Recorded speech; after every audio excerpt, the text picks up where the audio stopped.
C'est ce qui est inquiétant en Côte d'Ivoire, comme dans beaucoup d'autres pays de la région, c'est effectivement les fluctuations des prix sur des denrées de première nécessité. Il y a un impact social qui est quand même important.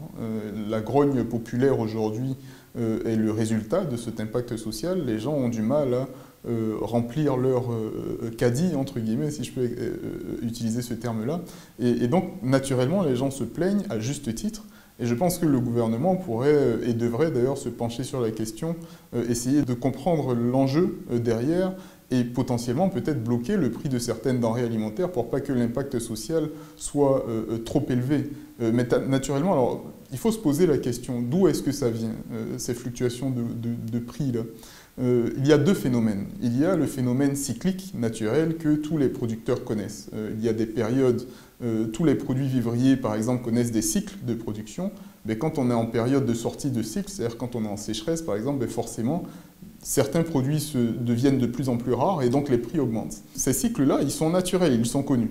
Parce qu'aujourd'hui, dans les pays d'Afrique subsaharienne, on a encore du mal à favoriser des productions contracycliques, dites contracycliques, c'est-à-dire produire de la banane, par exemple, en dehors de son cycle naturel. Ça demande des investissements particuliers.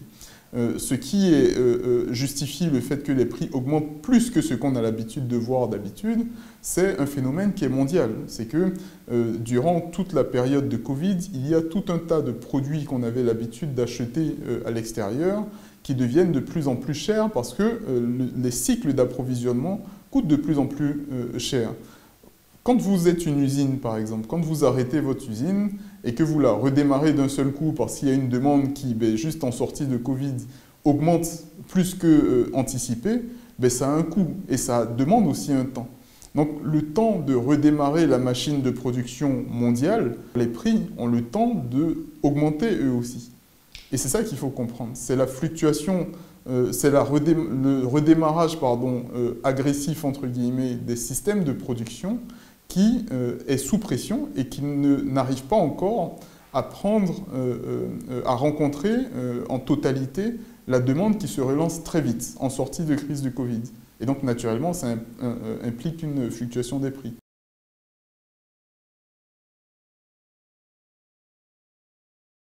En fait, c'est des phénomènes que vous n'allez pas connaître au moment où tout le monde se ferme. C'est-à-dire que quand tout le monde s'enferme, la demande aussi baisse. Vous voyez ce que je veux dire?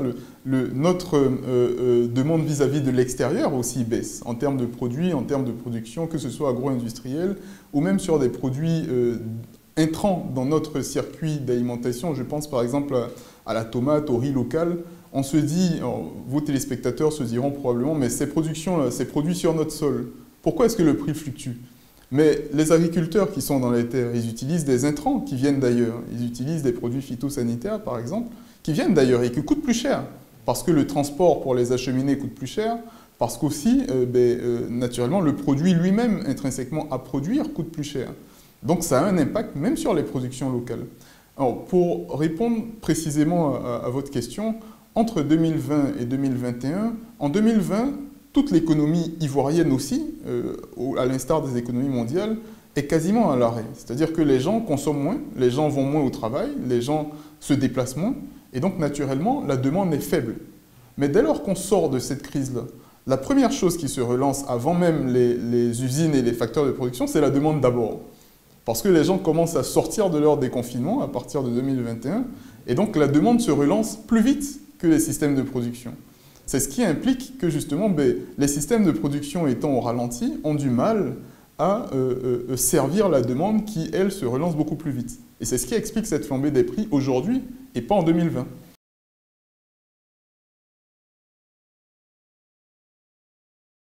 Effectivement, on peut considérer que c'est une situation conjoncturelle qui, dès lors que les facteurs de production seront en pleine capacité, parce que souvent pour des usines, vous savez que ça peut prendre des mois de monter une usine à sa pleine capacité de production, donc de la remonter, parce qu'elle l'était avant Covid. On est sorti du Covid, les facteurs de production ont repris progressivement, et il faut que les facteurs de production à l'échelle mondiale remontent en pleine capacité. Ça, c'est une première chose, mais il y a un enseignement qui a été important durant la crise de Covid, c'est je pense que tous les États, globalement, se sont rendus compte de leur fragilité sur des matières très importantes et de la nécessité pour ces États-là de devenir de plus en plus souverains sur certaines questions. Je pense par exemple aux questions sanitaires, aux questions de la santé, aux questions de l'éducation. Ce sont des matières qu'on ne peut pas délocaliser. Et on s'en est aperçu. C'est que même les plus grands pays de notre monde ont eu du mal à ne produire que des masques. Donc ça a montré véritablement la fragilité de notre système dans sa mondialisation et dans un contexte où la Chine est devenue une usine pour le monde entier. Donc qu'est-ce qui se passe si la Chine s'arrête ? Je pense que ça a été une vraie question et à mon avis, il y a matière à réfléchir dessus et à se réautonomiser, entre guillemets, sur certains pans industriels de notre économie.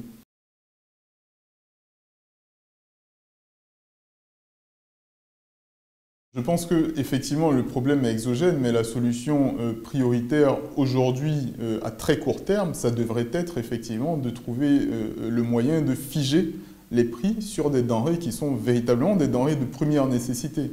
Vous n'irez pas figer les prix sur le champagne, par exemple, mais par contre, le riz, que ce soit les matières vivrières de première nécessité, ce sont des décisions qui peuvent être gouvernementales. Et il y a déjà eu des précédents.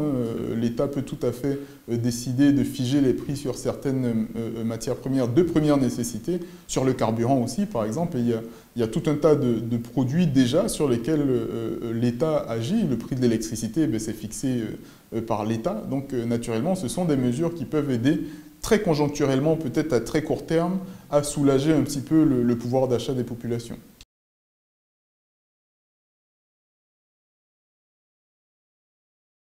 Au niveau international, si vous voulez, il y a effectivement le fait que la machine industrielle mondiale a pris du retard à son redémarrage, si vous voulez, mais il y a aussi un problème logistique. C'est-à-dire que de la même manière que les systèmes de production se sont arrêtés et ont ralenti très fortement les 2 dernières années, le système logistique dans son ensemble, que ce soit transport, les capacités de stockage, les containers, il y a quelques mois encore, si vous interviewez certains spécialistes du domaine, ils vous diront qu'il y avait des pénuries de containers.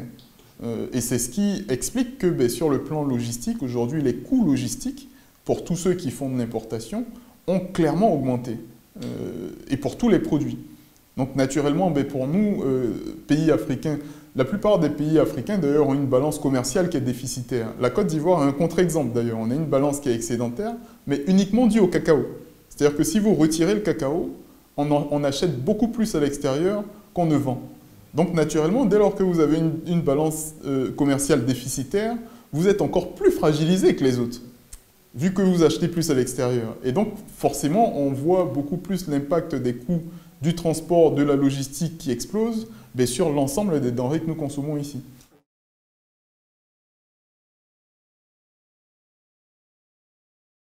Ce sont des facteurs sur lesquels il est difficile à agir parce que ça implique énormément déjà de nombreux pays, ça implique les armateurs, ça implique la Chine aussi globalement, qui est véritablement encore aujourd'hui une usine du monde. Je pense qu'il y a la solution court terme pour moi n'existe pas tant que ça. Pour moi, la solution court terme, c'est de se préparer à l'échelle budgétaire et à l'échelle monétaire à absorber des chocs de demande, donc une demande grandissante qui n'est pas matchée par l'offre. Il faut l'absorber, ça pourrait être une crise potentielle si jamais on est en situation d'hyperinflation, ce que je pense ne sera pas le cas, mais on peut s'y préparer quand même. Donc les budgets et les politiques monétaires peuvent aider à absorber ce type de risque-là. Dans notre région, en UEMOA, on est plus, à mon avis, on a plus de latitude sur le plan budgétaire que sur le plan monétaire. Maintenant, à plus long terme, quelle solution est-ce qu'on peut envisager? C'est de faire en sorte que, par exemple, pour des pays comme la Côte d'Ivoire, comme d'autres d'ailleurs de la région, qu'on ait une industrie véritablement autonome sur des questions qu'on estime être des questions stratégiques. Et je l'ai déjà dit à plusieurs reprises, pour moi, il est inadmissible qu'un pays comme la Côte d'Ivoire extériorise sa défense, extériorise sa santé, délocalise certaines industries qui sont considérées stratégiques autour du cacao, par exemple. Ce sont des matières sur lesquelles on peut réfléchir. Il n'y a pas de solution tout trouvée, mais à mon avis, il faut réfléchir stratégiquement sur ce qu'on veut faire des secteurs stratégiques pour la Côte d'Ivoire à très long terme. Et il faut qu'on puisse bâtir une certaine autonomie autour de ces secteurs-là.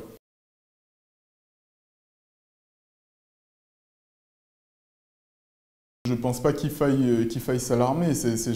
D'ailleurs, c'est jamais de bon augure que de paniquer, de s'alarmer quand il y a des situations de ce type-là. Je pense qu'il faut prendre des mesures à tête reposée, de façon froide. Il faut bien anticiper surtout l'impact social à court terme, parce que c'est ce qu'il y a de plus important, c'est que les gens ne soient pas dans une situation où ils n'arrivent pas à vivre. Et c'est ça que pour certains Ivoiriens aujourd'hui, c'est ce qu'ils connaissent. Donc il faut trouver les mesures à très court terme pour pallier à ces problématiques-là, pour que les gens puissent vivre correctement.